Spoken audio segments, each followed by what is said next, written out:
Welcome back to my channel. My name is Carolina and today I want to show you a tutorial for a new top that I made. I've been waiting for so long to use that fabric.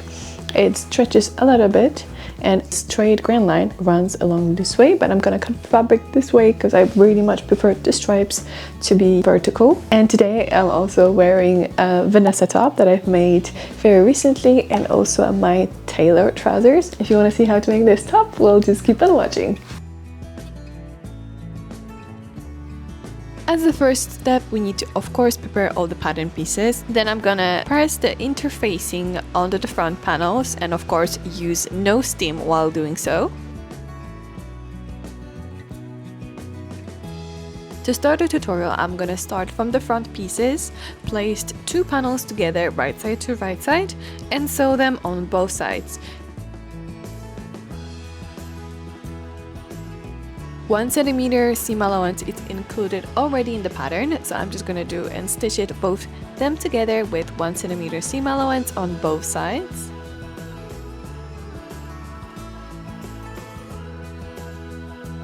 And then I'm gonna trim the seam allowance, but be careful not to cut through the stitch line.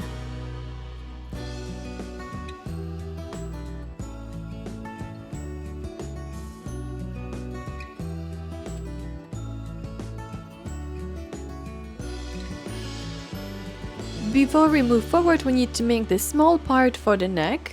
This elasticated part is going to assure that the top is comfortable to wear around the neck. So for this tutorial, I'm going to cut 8 centimeter wide piece.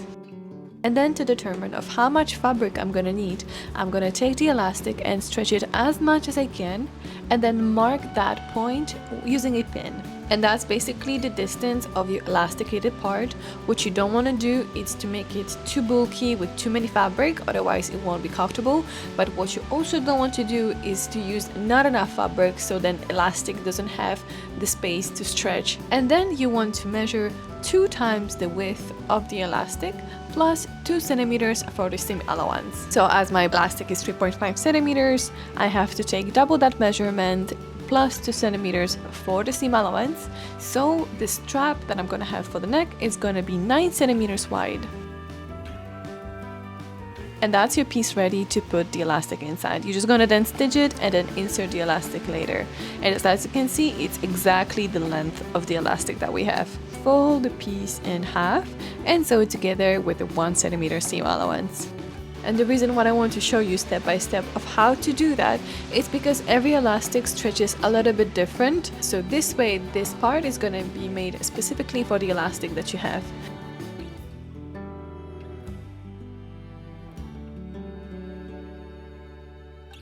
Then I'm going to take the scissors and trim the seam allowance.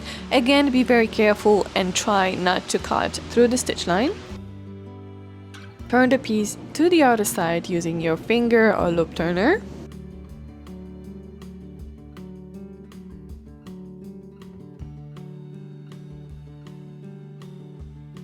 And then once it's ready, you want to insert the elastic inside of that panel and just align it to one end and then stitch it together just by a little bit, just by ½ centimeter. It doesn't have to be a full centimeter, just a ½ centimeter to just place it together.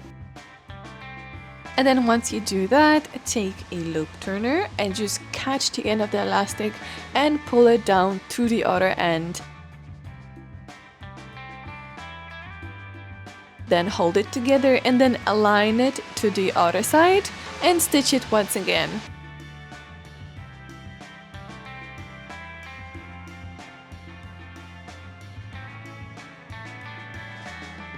And now just give the elastic a little bit of a pull to distribute the fabric evenly. And that's your back neck piece ready. I thought perhaps it would be nice to make 2 straight lines of the elastic as a design feature, but I actually didn't like it. I guess it depends which fabric are you using. Just because I used the fabric with already so much texture in it, I think it looked a little bit off.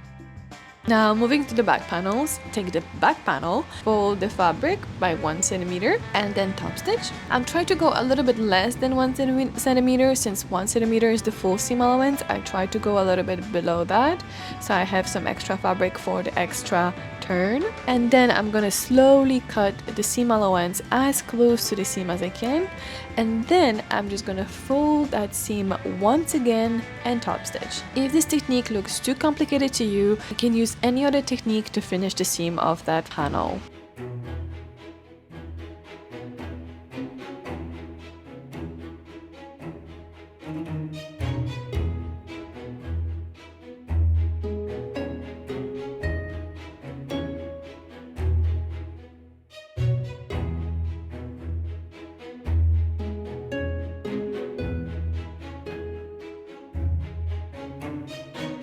And then as you can see, it made a cute texture on the edges, which I'm not really mad about. I thought about ironing out just to remove them, but I think I quite actually like them. I think it adds the character to the top and it makes it so much cuter. So I'm just gonna keep the edges like this and I won't press them. And of course, I'm gonna do the same step with the ends seam of that panel.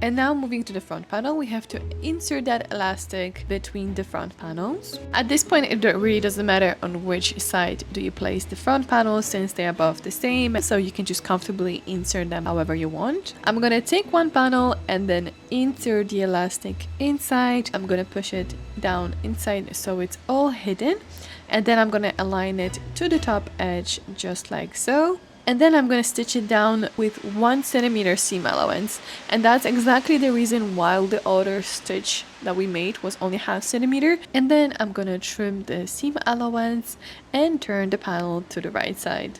As you can see, that's your elastic attached to one of the front panels. I think it's such a great idea, especially with the wrap over tops. Now what you want to do is take the front panel with the elastic that we just made, with the edge a little bit more curved.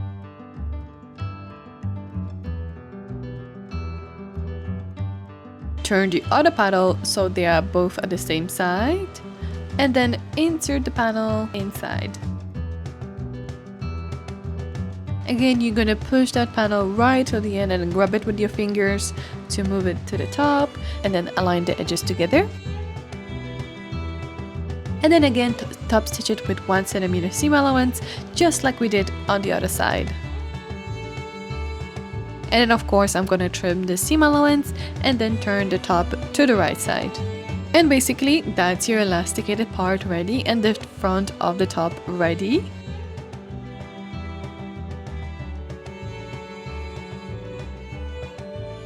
Now we need to make gathers at the bottom of the panels, so I'm gonna go to my sewing machine and select the longest stitch length that I have.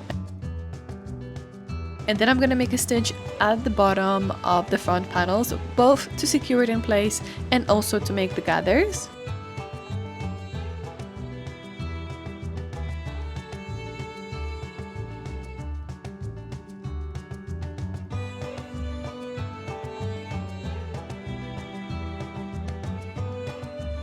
And of course I'm just gonna take one thread and then just pull to make those gathers.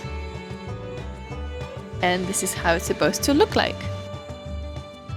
And to determine, of course, which way is the inside, which is the outside, you can check the pattern piece, but I would highly recommend to also check that on yourself. It's very important for the fit of the pattern, obviously, to sew those pieces correctly. So even though you check it against the pattern piece, I would highly recommend to also check it on yourself. Now I'm just gonna take those two pieces in one hand and take my top off. I'm not gonna let go, just so I remember the position. And now I'm gonna attach the top to my front panel. So I'm gonna start from the center front and start to pin my front panel piece to the waist. And then basically you need to distribute the gathers evenly on the front panel.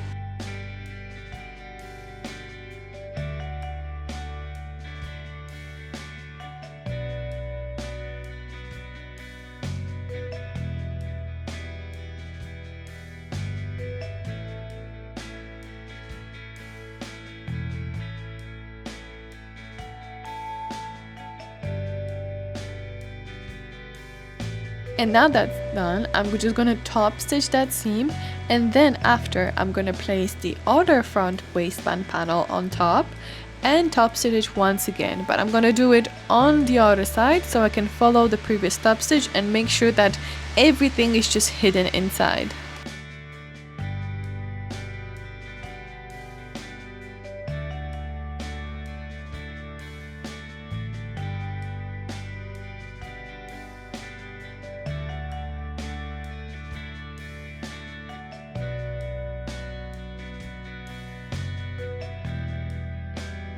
And then I'm gonna top stitch on the other side so I can see the previous stitch line and make sure that the front panels are really hidden inside.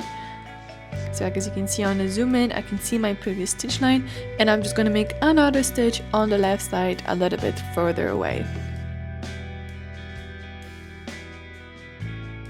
And this is basically how your top is supposed to look like right now. You have the front pieces sandwiched between the waistband panel. The reason why I decided to add interfacing is just to add a little bit more structure, especially because at the front, as you can see, there's a gap between the two panels. I made one top without using interfacing and the panels were pulling, so there wasn't much of like triangle shape, so that gap it's more visible and more clean, and I just prefer how it looks. And now we need to attach the back panels to the top. I just cannot get over how beautifully the edges they look like. They look so cute. And then you want the longer end of the back panel to be facing down. This way the bow is gonna look so much nicer. So on the side, on the top, I'm just gonna get as close to the seam as I can, and then you're supposed to have 1 centimeter seam allowance left at the bottom just to sew those front pieces together after.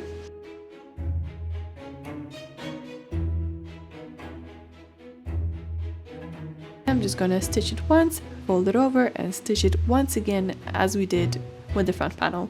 And of course, I'm gonna repeat the same steps on the other side.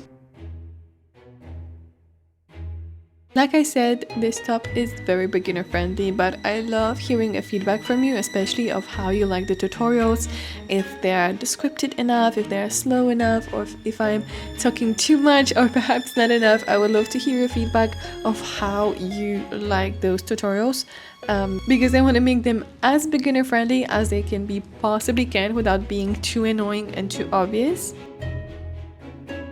So now I'm gonna fold the other pattern on top and top stitch once again, and this is how it's supposed to look like. Next, I'm just gonna trim the seam allowance and the corners and the other edge to remove any bulkiness from the top.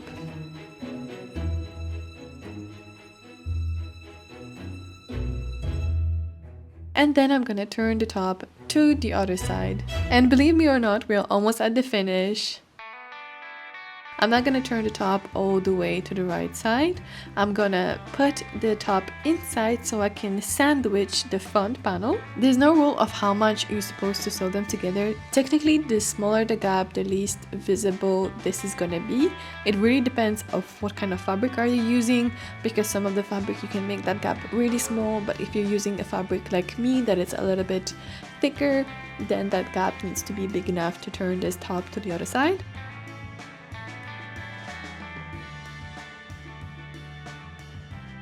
And then I'm gonna sew the bottom edge of the waistband on both sides. I'm gonna make sure that I'm not stitching through the top, so I'm gonna really push it with my fingers as I go.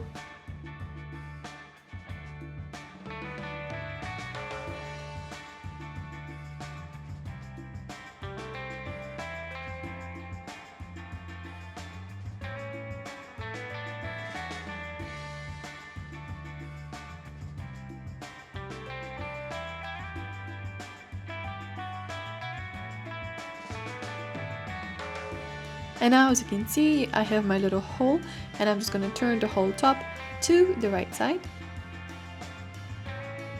Just like this. You can see that the sides look perfect. They both align so well. And then for the little opening, you can either top stitch it at the bottom or make an invisible stitch. I decided to go with an invisible stitch just because I like to hide my stitches lines as much as I can.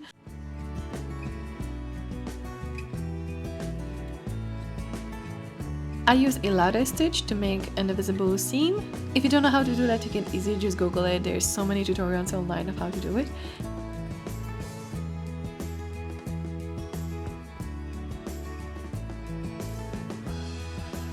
And now I'm just going to place the top on the mannequin just to show you how beautifully it looks.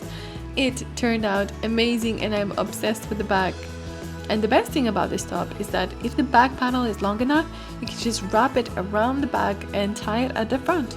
And then you have two versions of the same top. And that's it for the tutorial. Thank you so much for watching again. And of course, this pattern is available on my Etsy and on my website. Make sure to subscribe to my channel to get all the newest tutorials. And thank you so much for watching, and I'll see you in the next one. Bye!